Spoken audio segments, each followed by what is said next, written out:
A report that criticized the police response to last summer's racial justice protests in downtown Huntsville cost taxpayers $655,893, a city spokesperson said today. The city paid that money to Lightfoot, Franklin & White, LLC, a Birmingham law firm, said Kelly Shrimshire, Director of Communications for the City of Huntsville, in an email to AL.com. The city hired the firm's attorneys Elizabeth Huntley and Jack Sharman firm to help the Huntsville Police Citizens Advisory Council with an inquiry into how Huntsville police handled last summer's racial justice protests, as demonstrations swept the nation in response to the killing of George Floyd by police in Minneapolis. The lawyers drafted a 248-page report after the 10-month inquiry. The inquiry found that in some instances Huntsville police officers behaved unprofessionally or violated policy during protests on June 1 and June 3 last summer.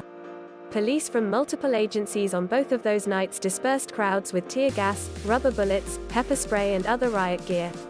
Helicopters flew overhead and snipers peered down from the courthouse roof.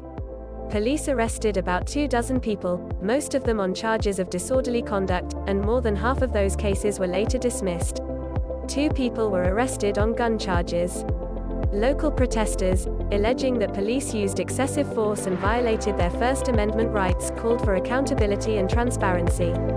The City Council in June passed a resolution tasking the Huntsville Police Citizens Advisory Council, a group of 10 volunteers, with reviewing law enforcement's response to the protests and making recommendations for improvement. The review also found that Huntsville police weren't transparent about their actions, didn't fully cooperate with the committee, and that officers weren't properly trained to deal with a protest that targeted police. Read more. 10 takeaways from the inquiry into Huntsville's racial justice protests and arrests. Mayor Tommy Battle's administration continued to vehemently defend the police department's protest response after the report was released.